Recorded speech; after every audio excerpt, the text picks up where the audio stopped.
warga seluruh Banten, senang sekali kami kembali hadir menyajikan informasi seputar kegiatan pemerintah Provinsi Banten selama sepekan dalam Banten Sepekan.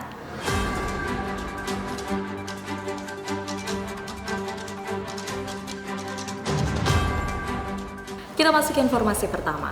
Pemerintah Provinsi Banten melalui Inspektorat Daerah Provinsi Banten dan Forpak Banten menyelenggarakan penyuluhan anti korupsi bagi kepala sekolah SMA, SMK, SKH, dan PGRI se-Provinsi Banten. Pelaksana tugas Inspektur Daerah Provinsi Banten Usman As-Sidiki Kohara mengatakan kegiatan tersebut bagian dari upaya pihaknya dalam menggelorakan semangat anti korupsi di sektor pendidikan agar dapat menjaga nilai integritas terutama di lingkungan sekolah, utamanya untuk menyamakan pemahaman dan perencanaan aksi untuk menjaga integritas di lingkungan sekolah. Usman berharap sekolah tidak hanya sebatas melakukan edukasi terkait keilmuan dasar, namun juga menanamkan nilai-nilai integritas yang terdiri dari jujur, mandiri, tanggung jawab, berani, sederhana, peduli, disiplin, adil, dan kerja keras sebagai 9 nilai anti korupsi kepada peserta didik sebagai generasi penerus bangsa. Sementara, Ketua Forpak Banten, Ratu Syafitri Muhayati mengatakan pihaknya mendorong setiap sekolah untuk memiliki minimal 1 orang penyuluh anti korupsi yang mampu memberikan pemahaman terkait anti korupsi. Kami berhasil mewawancarai Ketua Forum Penyuluh Anti Korupsi atau Forpak Banten, Ratu Syafitri Muhayati. Tujuannya tentunya adalah bagaimana pemahaman anti korupsi itu sendiri di jajaran masyarakat luas dapat dipahami, kemudian pemahaman anti korupsi bukan hanya masalah korupsinya, tetapi tentunya nilai-nilai anti korupsi itu sendiri yang termuat menjadi integritas yang kita biasa sampaikan adalah Jumat bersepeda kakak. Selain ke ASN, kalau untuk SMA, SMK, PGRI, SKH, tentunya itu kan masyarakat luas atau di luar yang ASN. Kembali lagi bahwa membumikan nilai-nilai anti korupsi patut dan harus digelorakan terus. Bagaimana untuk kedepannya generasi penerus. Untuk memperkuat Bank Banten, Pelaksana Harian Sekretaris Daerah Provinsi Banten Virgo Yanti mengajak seluruh pemerintah daerah kabupaten kota untuk mempercayakan pengelolaan RKUD-nya di Bank Banten. Virgo Yanti mengatakan, dengan keterlibatan seluruh pemerintah daerah tersebut diharapkan kedepannya Bank Banten bisa menjadi regional champion, baik dalam pembangunan maupun perekonomian di Provinsi Banten.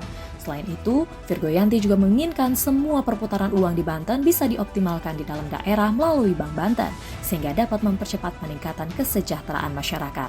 Direktur Utama Bank Banten Muhammad Bustomi mengatakan, setelah dilakukannya perjanjian kerjasama tersebut, maka pengelolaan rekening kas umum daerah atau RKUD yang di dalamnya termasuk juga penerimaan pembayaran pendapatan pajak dan retribusi daerah akan dikelola oleh Bank Banten, di mana infrastruktur dan SDM-nya saat ini sudah sangat siap berperan aktif sebagai mitra seluruh pemerintah daerah di Provinsi Banten dalam pengelolaan keuangan. Hal itu terlihat dari bagaimana selama Bank Banten mengelola keuangan pemerintah Provinsi Banten sampai dengan saat ini berjalan baik dan tidak ada kendala apapun.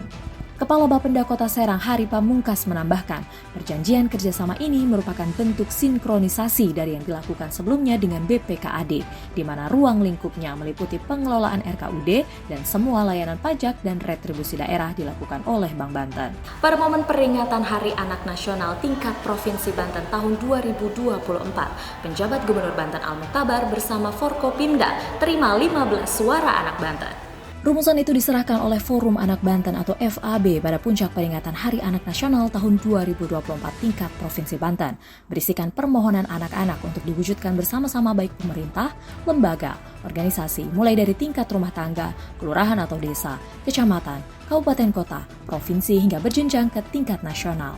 Al-Muktabar mengatakan, rumusan itu sudah pasti diimplementasikan dalam memenuhi hak anak sebagai modal dasar mewujudkan kemajuan Provinsi Banten dan Negara Kesatuan Republik Indonesia. Kedepan masih banyak lagi hal yang harus dilakukan bersama karena dalam pemenuhan hak anak bersifat dinamis sesuai perkembangan zaman. Duta Anak Provinsi Banten Arista mengatakan, Perumusan itu telah disepakati melalui sidang-sidang Forum Anak Banten dan melalui beberapa pelaksanaan sidang-sidang Forum Anak Banten baik virtual maupun tatap muka. Dalam percepatan pembangunan, pemerintah Provinsi Banten terus optimalkan layanan publik. Pelaksana Harian Sekretaris Daerah Provinsi Banten Virgoyanti mengatakan, diperlukan sinergi dan kolaborasi berbagai pihak dalam membangun Provinsi Banten. Demikian disampaikan Virgoyanti saat mengisi diskusi publik dengan mengusung tema Impian Banten Terlepas dari Citra Buruk yang diselenggarakan oleh jurnalis warga Banten. Pemerintah Provinsi Banten terus berupaya mengoptimalkan layanan publik mulai dari sektor pendidikan, kesehatan, dan infrastruktur. Virgoyanti menambahkan fokus program pembangunan pemerintah Provinsi Banten yaitu mengejar ketertinggalan di dunia pendidikan agar mampu meningkatkan angka lanjut pendidikan ke perguruan tinggi. Dengan begitu, diharapkan mampu mewujudkan generasi yang unggul dan mampu berdaya saing dalam menjawab berbagai tantangan ke depannya. Sementara Ketua Panitia Festival Jurnalis Warga Banten Muhammad Najib menyampaikan, diskusi publik tersebut merupakan rangkaian kegiatan Festival Jurnalisme Warga Banten. Najib berharap dengan kegiatan tersebut dapat mendorong masyarakat dan pemangku kebijakan dapat terus memperbaiki, mengawasi, dan mengoptimalkan pelayanan publik. Saksikan simulasi pengamanan Pilkada tahun 2024. Penjabat Gubernur Banten Al-Mukhtabar berharap pada pelaksanaannya diperlukan situasi yang aman, tertib, dan stabilitas daerah yang mantap. Al-Mukhtabar berharap pada Pilkada tahun 2024 ini, masyarakat mendapatkan pemimpin-pemimpin yang akan memandu pencapaian kesejahteraannya.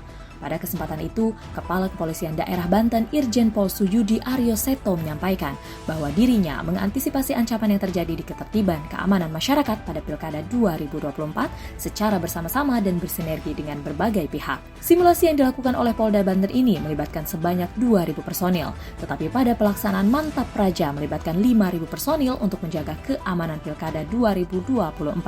Selain personil gabungan Polda Banten, turut bekerja sama Densus 88 Polri dan jajaran TNI. Sebagai informasi, simulasi ini memperagakan sistem pengamanan pemilu yang meliputi pengamanan tahap kampanye, pengawalan VIP, pengamanan tahap pemungutan suara, serta pengamanan sidang pleno KPU.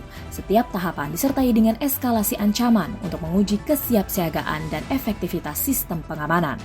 Demikian Banten Sepekan kami hadirkan untuk Anda warga sedulur Banten. Sampai jumpa di Banten Sepekan selanjutnya.